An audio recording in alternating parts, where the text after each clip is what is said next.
जय श्री ओम नमः श्रीदेभ्यः। जय श्री ओम नमः श्रीदेभ्यः। जय श्री ओम नमः श्रीदेभ्यः। नमो अरहन्ताणं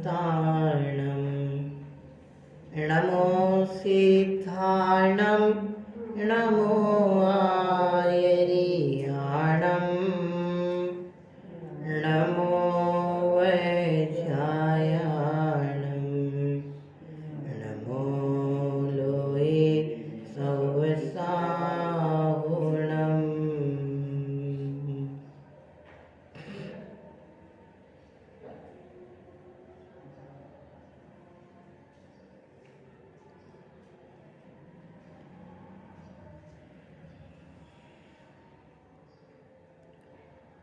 मंगलम भगवान वीरो मंगलम गौतमो गणी मंगलम कुंद कुंदार्यो जैन धर्मोस्तु मंगलम सर्वमंगल मांगल्यम सर्वकल्याणकारकम प्रधानं सर्वधर्माणां जैनं जयतु शासनं जैनं जयतु शासनम्।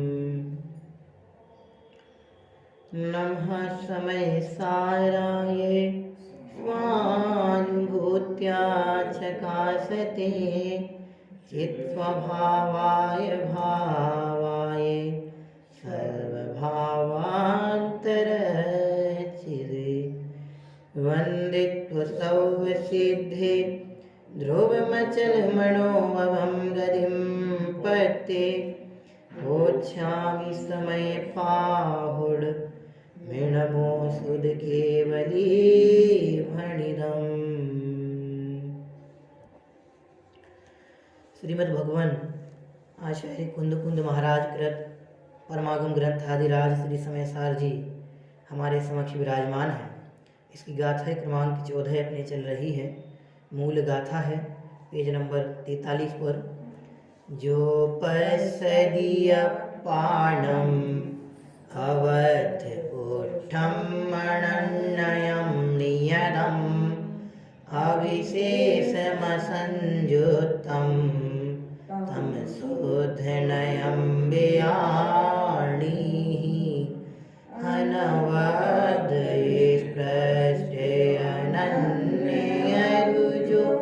नियत देखे आत्म को अविशेष अनसंयुक्त उसको शोधन तो जाने जो नए आत्मा को बंधे रहित और पर के स्पर्श से रहित अन्यत्व सहित चला चलता रहित विशेष रहित अन्य के संयोग से रहित ऐसे 5 भाव रूप से देखता है उसे हे शिष्य तू शुद्ध नए जान। ये इसका गाथार्थ है। अपन इसमें से जो नए लिखा ना नए शब्द को गौण कर दो और फिर इसमें दृष्टि शब्द लगाओ। नए के स्थान पे दृष्टि जो दृष्टि आत्मा को बंधे रहित पर के स्पर्श से रहित अन्यत्व सहित चला चलता से रहित विशेष रहित अन्य के संयोग से रहित ऐसी देखती है या इस रूप देखती है उसे हे शिष्य द्रव्य दृष्टि जान। लोग कहते हैं द्रव्य दृष्टि की परिभाषा क्या है? ये है द्रव्य की दृष्टि करना। और ऐसी द्रव्य की दृष्टि करने से ही सुख की उपलब्धि हो सकती है, क्योंकि द्रव्य के सन्मुख होना मतलब निज द्रव्य के सन्मुख होने पर ही एक सुख की कल्पना है। निज घर बिना विश्राम नाही आज यह निश्चय हुआ। अपने घर के बिना दूसरे जगत में कहीं आराम नहीं मिलता। ये गाथा यही कह रही है कि मुझ द्रव्य का या मेरी आत्मा का स्वभाव ऐसा है, यदि संसार से विश्राम अर्थात संसार से विराम और निज आत्म में विश्राम की अभिलाषा है तो ऐसी दृष्टि करो। पूरी टीका इसी भाव को स्पष्ट कर रही है। वो तो अचानक से ख्याल में आ गया मेरे को, नए को हटाओ, दृष्टि शब्द को रखो। तो द्रव्य दृष्टि शब्द की परिभाषा बन गई और पूरा खेल द्रव्य दृष्टि का है। जिसकी द्रव्य दृष्टि होती है वे जिनेश्वर होते हैं। इसलिए अपने ग्रंथ का नाम क्या है? द्रव्य दृष्टि जिनेश्वर। जिसकी दृष्टि द्रव्य पे होती है वे जिनेश्वर होते हैं। और हर कोई भगवान नहीं बनता। हर किसी के यहाँ भगवान बनने की बात नहीं है। एक जैनागम जिनागम में ही ऐसी बात है जो स्वयं भगवत बने को प्राप्त हुए हैं और समस्त जीवों को, जिनकी सुख की अभिलाषा है, उन समस्त जीवों को भगवान देखते हुए भगवान बनने का मार्ग बताते हैं। वहाँ ऐसा नहीं कहते हैं कि आप हमारे जैसे आके बन जाओ। वहाँ ऐसा नहीं कहते कि मैंने यदि मुनिराज भी ऐसा उपदेश नहीं करते कि तुम आके जनेश्वरी दीक्षा अंगीकार कर लो। मुनिराज भी ऐसे ही कहेंगे कि तुम भगवान हो, भगवान बनो। ये उत्थान की बात है, क्योंकि पद तो उससे ज़्यादा नहीं दे सकते। तीर्थंकर भगवान होते हैं, वे स्वयंभू होते हैं।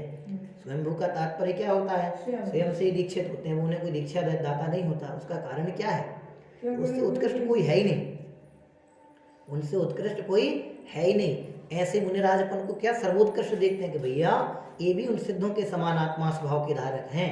इसलिए वे ये नहीं कहते कि तुम हमारे जैसे बन जाओ, वे ये कहते हैं कि जैसे वे बने हैं इस मार्ग में आ जाओ। ये मार्ग है, विश्राम नहीं है। मुनि अवस्था, मुनि लिंग भी मार्ग है, विश्राम नहीं है। वो भी निज घर नहीं है। थोड़ी सी और विपरीत बात है ना, निज घर की बात आ गई तो इस घर की सुधि तो है नहीं। जो घर अपना है, जो इस घर की तो सुधि है नहीं, जो घर अपना है नहीं उसमें घर की कल्पना करके बेघर होकर के घूम रहे हैं। बेघर होके घूम रहे हैं। पर बेघर का मतलब पता है क्या होता है? जिसका कोई ठिकाना ठौर ठिकाना नहीं है। अपन बोला हमारा तो 4 मंजिला मकान है साहब, तो भैया वो कंकड़ पत्थर का मिला हुआ उसको मकान कहते हैं, घर नहीं कहते। घर किसे कहते हैं? जिसमें सदाचार, सामंजस्य, प्रेम, स्नेह, वात्सल्य, ये सारे सद्गुण वास करते हैं, उसको घर कहते हैं। तो इन सब सद्गुणों का वास जिनमें नहीं हो उनको हम घर कहें तो ये तो असंभव बात है। वो तो कंकड़ पत्थर का मकान है। तो मकान है, मकान और घर में बहुत बड़ा अंतर है। अब अपन, ये तो सद्गुणों की बात हुई। अब अपन इस तरफ से अध्यात्म की तरफ से घटाएं कि भैया जहाँ हमें अपने निज स्वभाव की दृढ़ता प्राप्त नहीं होती, यहाँ मेरा मन, मेरा परिणाम, मेरे विचार, मेरी स्थिति निजात्म परिणामों पर स्थिर नहीं होती, निज परिणामों पर विश्राम को प्राप्त नहीं होती, निज परिणामों पर एक पने, निज द्रव्य पर वास पने को प्राप्त नहीं होती, बसती नहीं है, उसको कैसे हम कहेंगे कि निज घर में विश्राम कर रहा है?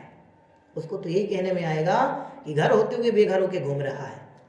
देखना लोग में जिनका खुद का घर नहीं होता वे किराए रहते ना। आज जिस घर में यहाँ रहे तो वहाँ से निकाल के भगा देते हैं, वहाँ गए तो वहाँ से भगा देते हैं। और किराएदारों की कॉलोनियों में भी कोई कीमत नहीं होती है। कॉलोनी वाले भी उनको उपेक्षित दृष्टि से देखते हैं कि इनका तो खुद ही क्या घर नहीं है। अरे कॉलोनी वाले तो ठीक है, उनके सगे संबंधी भी उनको उपेक्षित दृष्टि से देखते हैं। क्यों? क्योंकि जिनके ठौर ठिकाने नहीं होते वे सर्वत्र उपेक्षित होते हैं। ऐसे ही हमारा यहाँ पे है। यदि हमारी दृष्टि, हमारा ठिकाना यहाँ पे स्थिर नहीं होगा तो हम सर्वत्र उपेक्षित होंगे। सर्वत्र उपेक्षित होंगे का तात्पर्य यहाँ तो उपेक्षित हैं ही, जिन जिन पर्यायों में जाएंगे सब पर्यायों में उपेक्षित होंगे। आप देख लेना, एक गली में 4 कुत्ते रहते हों, 5वें नंबर का कुत्ता आ जाए तो वे 4 उस पर चढ़ बैठते हैं। क्यों? ये तुम कैसे आ गए यहाँ पे? यहाँ तुम्हारा स्थिति कारण नहीं है, यहाँ तुम्हारी स्थिरता नहीं है, तुम्हारा नहीं है। ठिकाने के बिना कोई पूजने नहीं होता। ये जो मुनि पद है और भी जो जिन मुनि, आरिका, श्रावक, श्राविका, ये जो स्थान कहे हैं ये उस मार्ग में बढ़ने के लिए कहे हैं। किस मार्ग में बढ़ने के लिए कहे हैं? कि भैया मैं ऐसा हूँ, इसके सिवा मैं दूसरा नहीं हूँ। इसलिए बारंबार इस बात पर बल दे रहे हैं अपन कि ये दृष्टि अपनी परिवर्तित हो जाए। समय रहते नहीं चेते तो चेतनता को प्राप्त करने का कोई औचित्य नहीं है। ये अपनी सचेतता है ना, हमें पता है कि ये मेरा शरीर है, ये मेरे सगे संबंधी, जो चेतनता बनी है, ये जो जानना देखना हो रहा है, इतनी सुगमता प्राप्त करने के उपरांत भी यदि उस चेतनता का सदुपयोग नहीं किया तो हमने चेतनता प्राप्त करके क्या किया? एक इंद्रिय में चले जाएंगे। वहां तो ऐसी सामर्थ्य नहीं, खड़े सो खड़े, बैठे सो बैठे, पर्याय पेड़ बन गए सो खड़े सो खड़े, धूप आ गई तो खड़े, पानी गिरा तो खड़े, कोई नहीं, क्लेशित होते रहेंगे, संक्लेशित होते रहेंगे। जितनी जिस अवस्था को प्राप्त है तत् अवस्था जन्य तो ज्ञान है कि नहीं है उसमें, और ज्ञान है तो तत्जन्य जानना है कि नहीं है।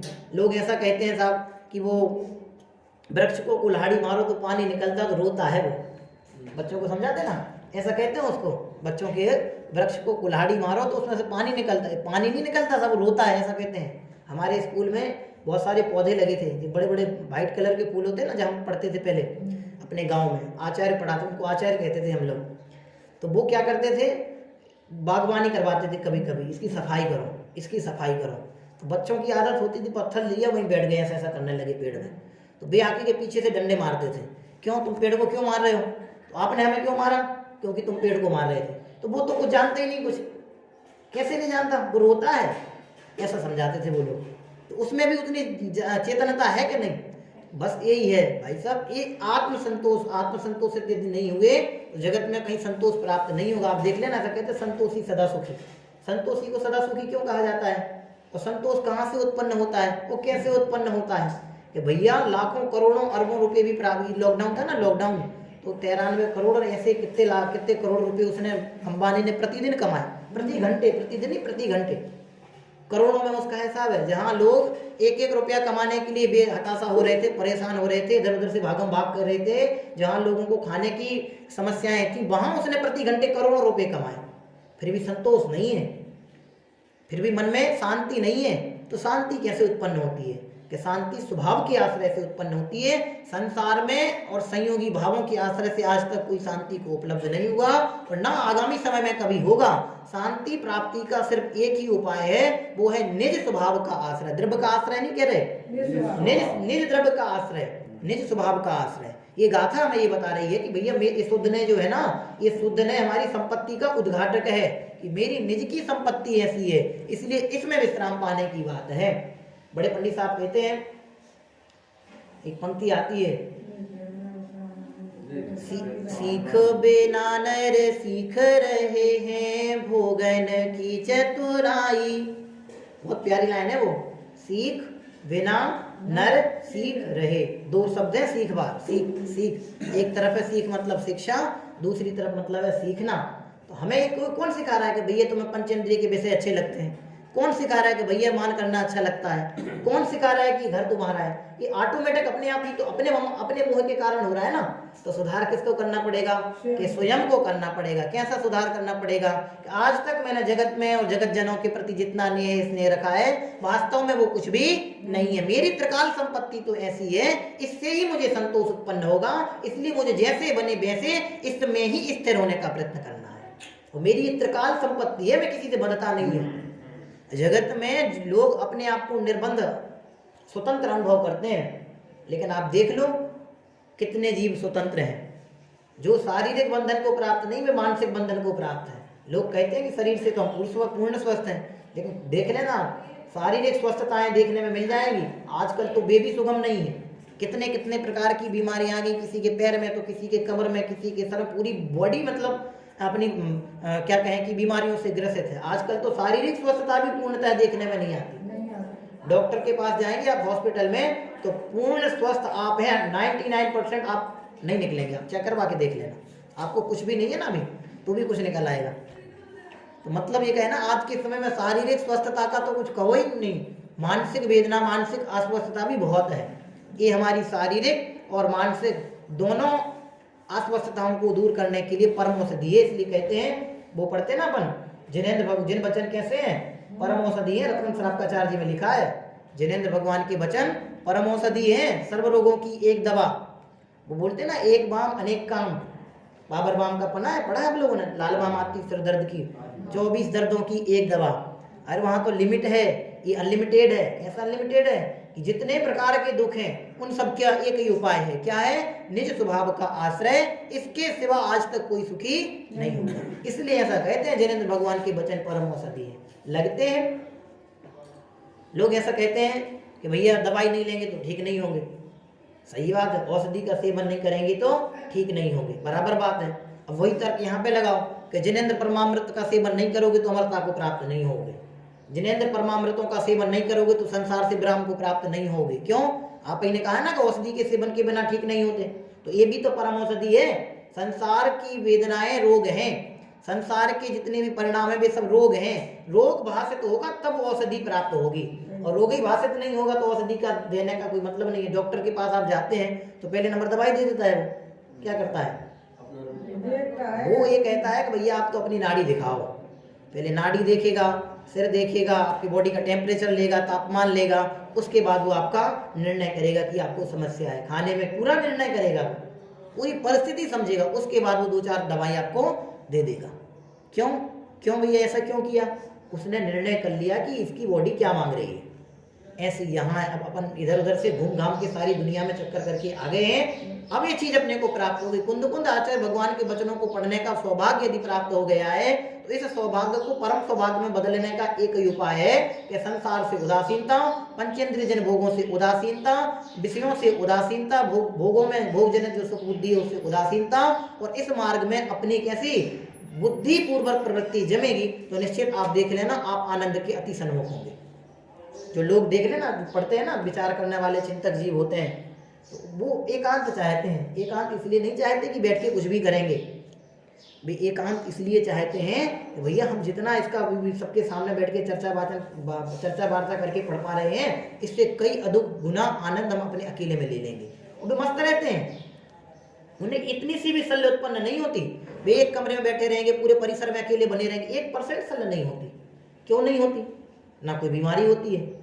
क्यों नहीं होती है? वो एक उपाय प्राप्त हो गया, उनका दृष्टिकोण यहाँ स्थिर हो गया, उनकी दृष्टि यहाँ स्थिर हो गई है। इसलिए बारंबार अपना बल इस दृष्टि पर जाए कि मैं भैया समस्त द्वंद्वों से पार एक ऐसा तत्व हूँ। ये अभेद अखंड की जब तक अनुभूति नहीं होगी, अभेद अखंड अनुभव में नहीं आएगा, तब तक आनंद की उपलब्धि नहीं होगी।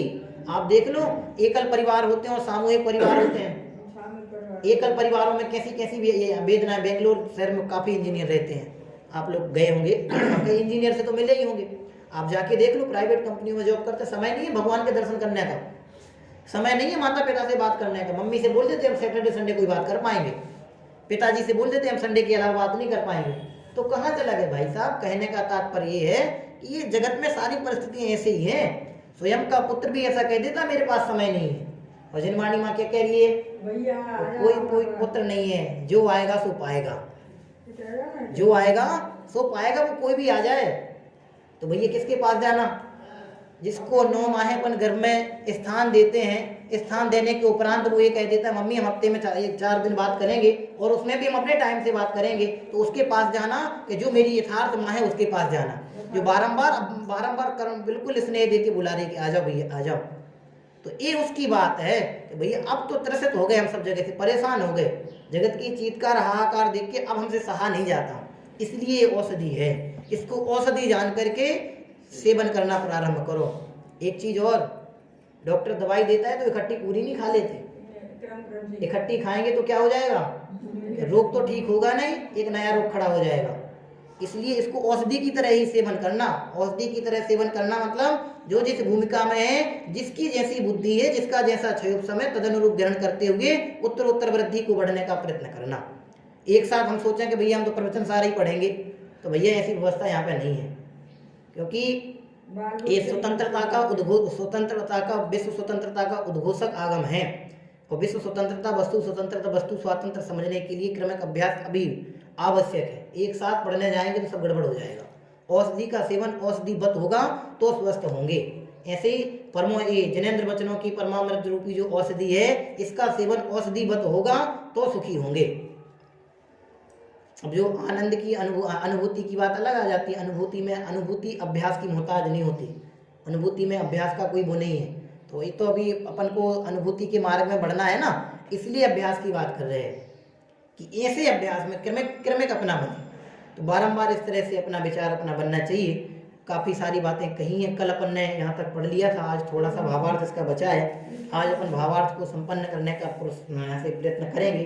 संपन्न तो एक कल कह रहा था कि विधान कल खत्म हो जाएगा। स्कूल में बच्चा बोला विधान कल खत्म हो जाएगा, तो मैंने कहा भैया खत्म नहीं बोलते हैं अपन, अच्छा शब्द नहीं, विधान संपन्न हो जाएगा, समापन हो जाएगा, कल विधान का समापन है, ऐसा बोलते हैं।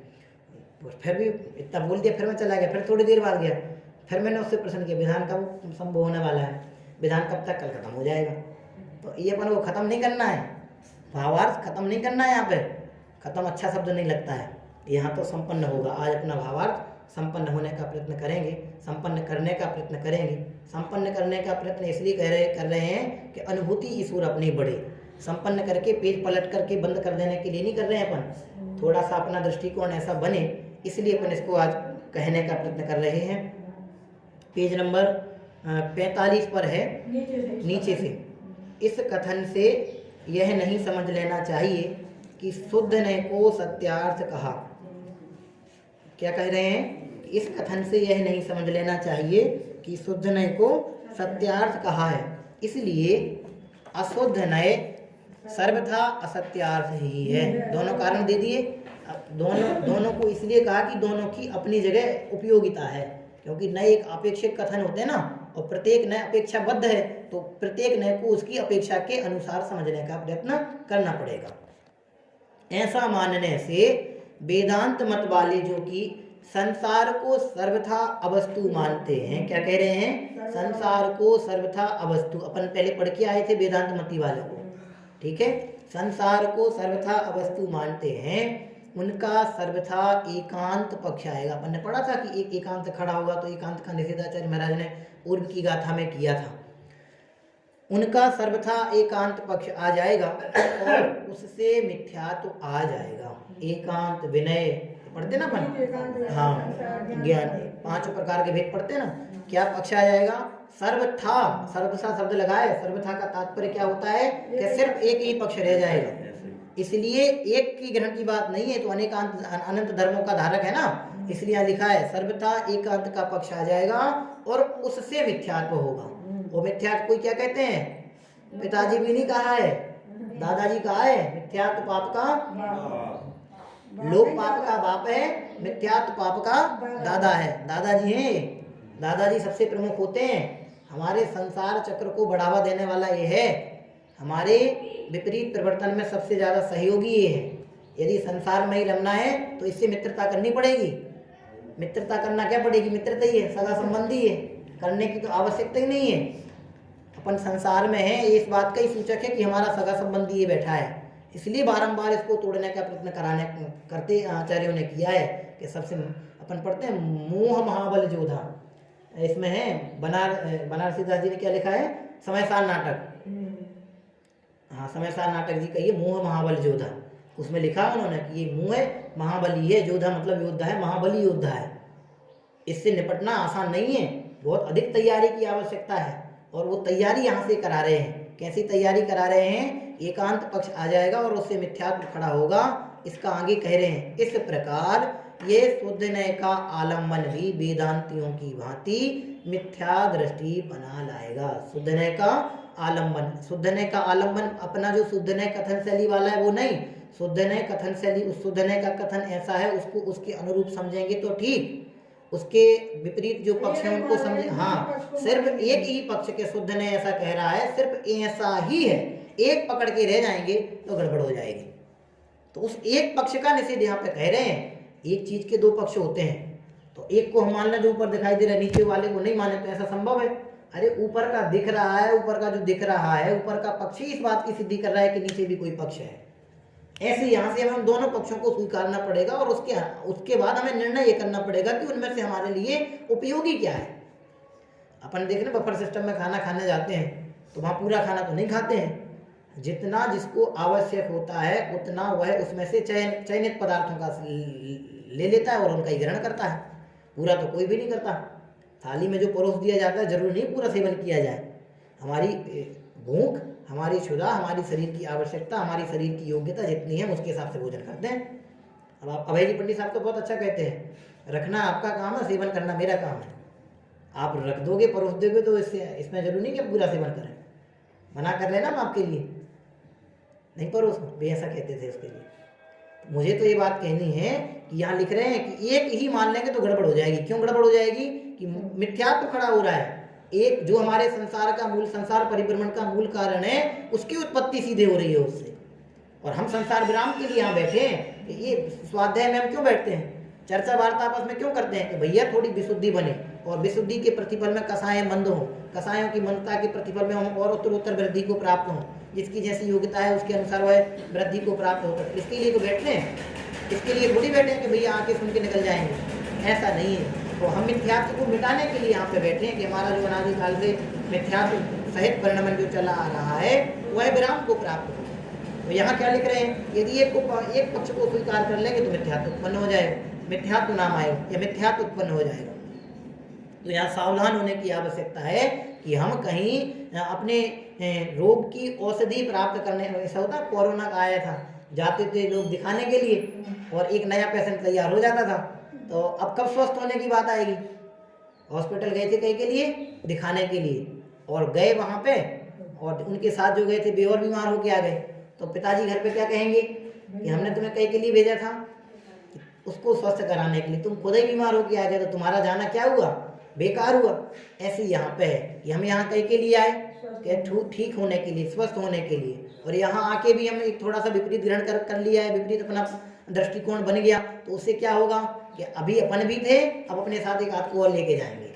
वो वाली बात यहाँ नहीं है। यहाँ वस्तु स्वरूप को समझने की बात है कि प्रत्येक नए का जो कथन है वह अपेक्षिक है और अपनी अपेक्षा सत्य है, वो हमें निर्णय करना पड़ेगा। शुद्ध नय का जो कथन है वो उसकी अपेक्षा से सत्य है, अशुद्ध नय का जो कथन है वो अशुद्ध नय की अपेक्षा से सत्य है। मुझे उसको क्या, हमारे लिए क्या उपयोगी है, वो हमें उसमें से ग्रहण करना पड़ेगा।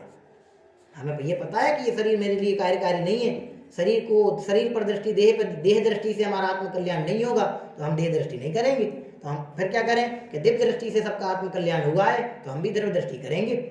जितने आज तक तीर्थंकर भगवंत हुए हैं, सिद्ध हुए हैं, वे सब द्रव्य दृष्टि पूर्वक हुए हैं, तो हम भी द्रव्य दृष्टि पूर्वक ही उस मार्ग में आगे बढ़ेंगे।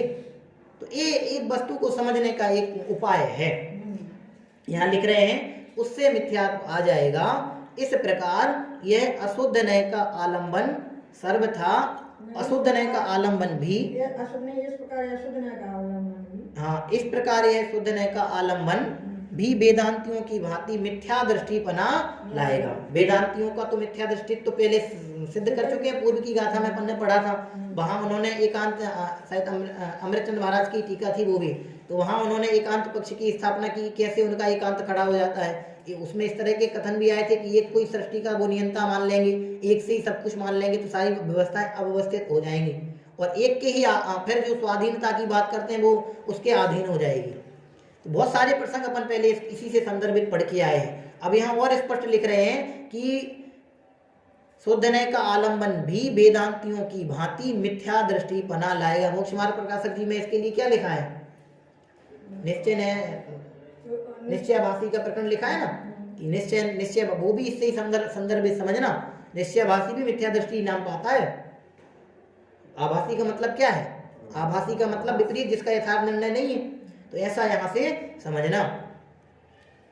इसलिए सर्वनयों की कथनचित सत्यार्थता का श्रद्धान करने से सम्यक दृष्टि हुआ जा सकता है। क्या लिख रहे हैं? सर्वनयों की कथनचित, कथनचित शब्द का मतलब क्या होता है? किसी अपेक्षा से, जो कथनचित अपन पढ़ते हैं, स्याद बाद, स्याद मतलब किसी अपेक्षा से, बाद मतलब कथन करे, जो किसी अपेक्षा से कथन करे सो स्याद बाद। यहाँ क्या लिख रहे हैं? सर्वनयों की कथनचित मतलब जिसका जैसा कथन है वह उसकी उस नय की अपेक्षा से सत्य है, तो हमें उसका वैसे ही श्रद्धान करना पड़ेगा।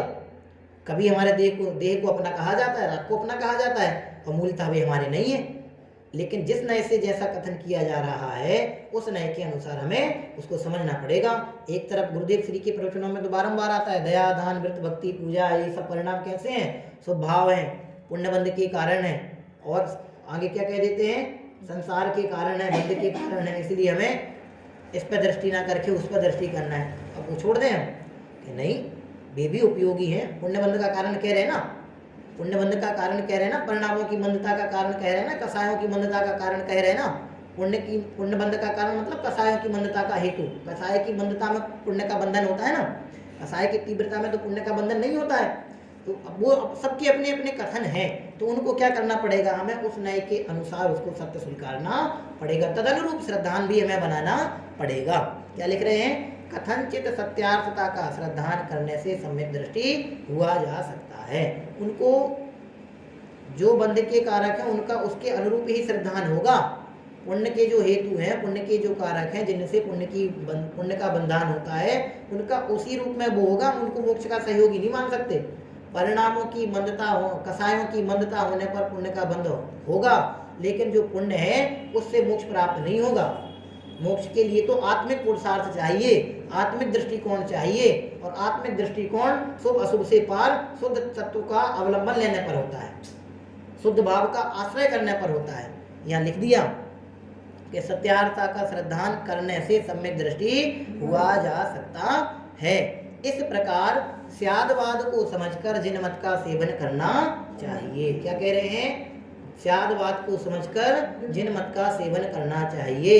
स्यादवाद मतलब डॉक्टर ने जैसे बताया है उसके अनुसार ही श्रद्धान करके औषधि का सेवन करना चाहिए, तब तो हम स्वस्थता को प्राप्त होंगे, अन्यथा जैसे थे वैसे ही रहेंगे। यहाँ लिख दिया कि स्यादवाद को समझकर जिन मत का सेवन करना चाहिए। मुख्य गौण कथन को सुनकर सर्वथा एकांत पक्ष नहीं पकड़ना चाहिए।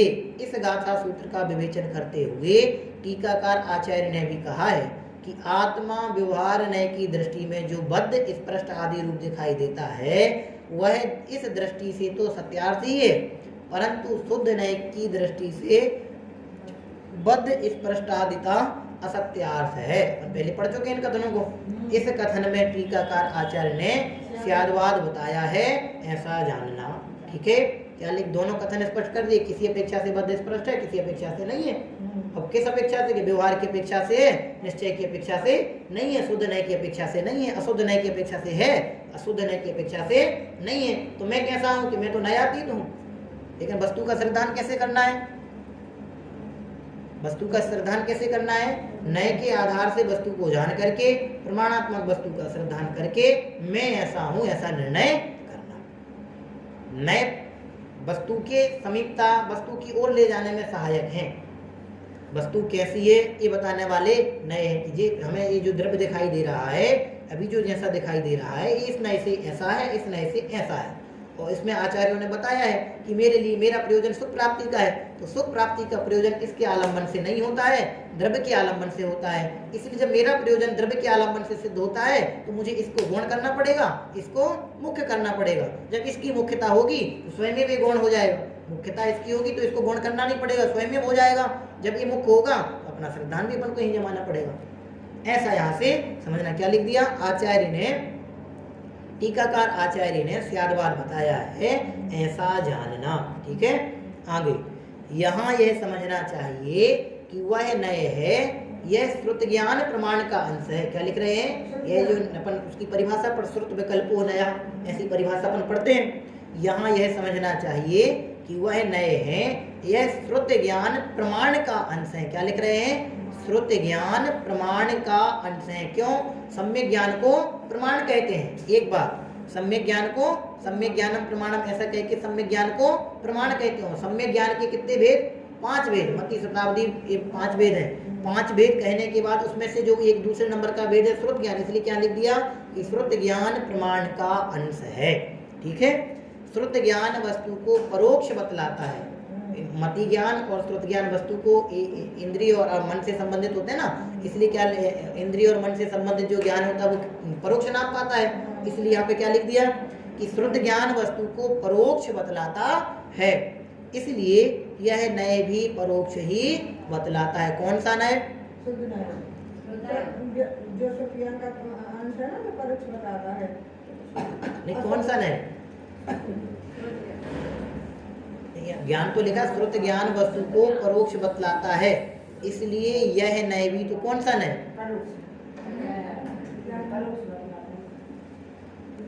अपन ने पढ़ा था ना भी इसमें ऊपर अशुद्ध नय। जो नय जैसा वैसे ही तो कथन करेगा ना, पर्यायार्थिक नाम भी अपन उसको दे सकते हैं। इसलिए यह नय भी परोक्ष ही बतलाता है। अब आगे लिख रहे हैं द्रव्यार्थिक किया तो अपन इससे इसके अपोजिट पर्यायार्थिक नय को ले लेंगे। शुद्ध द्रव्य आगे शुद्ध द्रव्यार्थिक नय का विषयभूत बद्ध स्पष्ट आदि 5 भावों से रहित आत्मा चैतन्य शक्ति मात्र है। कौन से नय से? शुद्ध नय। वो उसके पूर्व में अपन ने पढ़ा था तो वहाँ कौन सा नय हो जाएगा लागू? पर्यायार्थिक नय। अब यहाँ द्रव्यार्थिक नय कथन कर दिया ना, तो द्रव्यार्थिक को उसके सुमेल से अपन नाम देते ना, नामकरण उसके अनुसार होता है। तो यहाँ ऐसा शुद्ध द्रव्यार्थिक नय का विषयभूत बद्ध स्पष्ट आदि 5 भावों से रहित आत्मा चैतन्य शक्ति मात्र है। मैं कैसा हूँ कि चैतन्य शक्ति मात्र हूँ। कि शुद्ध नय ऐसा कथन करता है, शुद्ध नय ऐसा कथन करता है इसलिए मैं ऐसा हूँ, ऐसा नहीं मैं ऐसा हूँ इसलिए शुद्ध नय ऐसा कथन करता है। हाँ, कथन को दिव्यार्थ, हाँ, कहना नहीं है। मैं ऐसा हूँ, जो कथन करना है ना, उस कथन को शुद्ध दिव्यार्थिक नहीं कहा जा रहा है। रहित आत्मा चैतन्य शक्ति मात्र है, वह शक्ति तो आत्मा में परोक्ष है ही, और उसकी व्यक्ति कर्म संयोग से मति श्रुतादि ज्ञान रूप है। वह कथनचित अनुभव गोचर होने से प्रत्यक्ष रूप भी कहलाती है। क्या लिख रहे हैं? कथनचित अनुभव गोचर भी होने से प्रत्यक्ष रूप भी कहलाती है। और संपूर्ण ज्ञान केवल ज्ञान यद्यपि छद्मस्त के प्रत्यक्ष नहीं है, तथापि यह शुद्ध नए आत्मा के केवल ज्ञान रूप को परोक्ष बतलाता है। जब तक जीव यह इस नए को नहीं जानता, तब तक आत्मा के पूर्ण रूप का ज्ञान श्रद्धान नहीं होता। इसलिए श्री गुरु ने इस शुद्ध नए को प्रकट करके उपदेश किया है कि बद्ध स्पृष्ट, अभी सारांश आ जाएगा पूरा, किया है कि बद्ध स्पृष्ट आदि 5 भावों से रहित पूर्ण ज्ञान घन स्वभाव आत्मा को जानकर श्रद्धान करना चाहिए, पर्याय बुद्धि नहीं रहना चाहिए।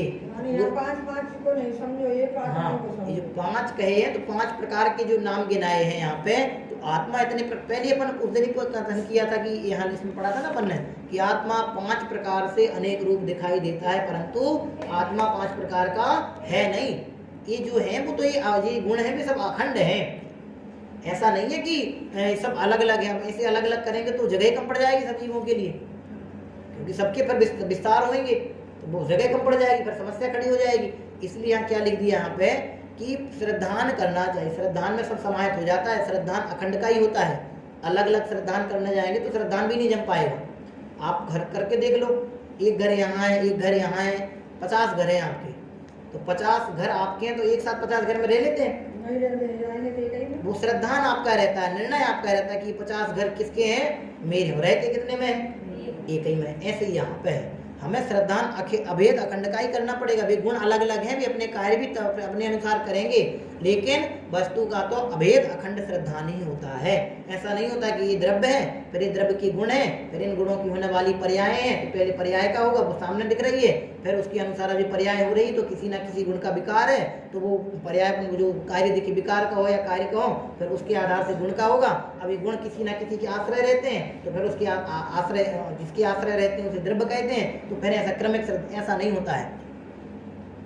ऐसा श्रद्धान तो एक साथ एक समय में ही अभेद अखंड का ही होता है। और वो अभेद अखंड श्रद्धान को अपन पहले पढ़ के आए हैं, निश्चय सम्यक को कहते हैं। वहाँ यदि ऐसा नहीं होता, इसके पूर्व की गाथी थी ना कि एक अभेद अखंड भगवान आत्मा जो शुद्धात्मा है, उस शुद्ध तत्व का श्रद्धान, उसका नाम निश्चय सम्यक है। यदि ऐसा अभेद अखंड श्रद्धान नहीं होता तो उसको निश्चय सम्यक नाम नहीं देते, लेकिन मूल वही है। कौन सा है कि एक अभेद अखंड के श्रद्धान को निश्चय सम्यक कहते हैं। इसलिए निश्चय सम्यक होने के लिए या यथार्थ सम्यक होने के लिए क्या छोड़ना पड़ेगा कि पर्याय बुद्धि नहीं रहना चाहिए, पर्याय बुद्धि नहीं करनी चाहिए। पर्याय बुद्धता ही हमें स्वयं बुद्ध होने से क्या करती है, अवरोधित ये है, क्योंकि मैं तो स्वयं बुद्ध ही हूँ।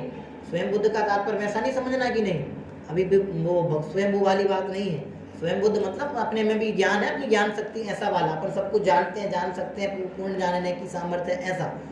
बुद्ध जो धातु है वो जानने के अर्थ में होती है, ज्ञा धातु भी जानने के अर्थ में होती है। तो स्वयं बुद्ध मतलब बे वाले बुद्ध नहीं कि अभी कोई आवश्यकता नहीं है, बहुत कुछ सीखने की आवश्यकता है। स्वयं बुद्ध मतलब उस ज्ञान शक्ति की अपेक्षा से ऐसा कह रहा हूँ। तो ऐसा अपने को यहाँ पे समझना चाहिए कि जो ये पर्याय बुद्धि हमें नहीं रखनी है। पर्याय बुद्धता से दृष्टि को हटाने का एक ही उपाय है कि मैं एक अभेद अखंड शाश्वत तत्व हूँ। ऐसी स्वीकृति, ऐसा श्रद्धान अपना होगा तो निश्चित ही पर्याय बुद्धि छूटेगी और पर्याय में भी परमात्मा दशा प्रगटेगी और परमानंद की प्राप्ति हमें होगी। हम सब भी परमानंद को प्राप्त हो गए। ऐसी परम पवित्र भावना के साथ अभी विराम लेते हैं। ओम नमः शिवाय देते हैं।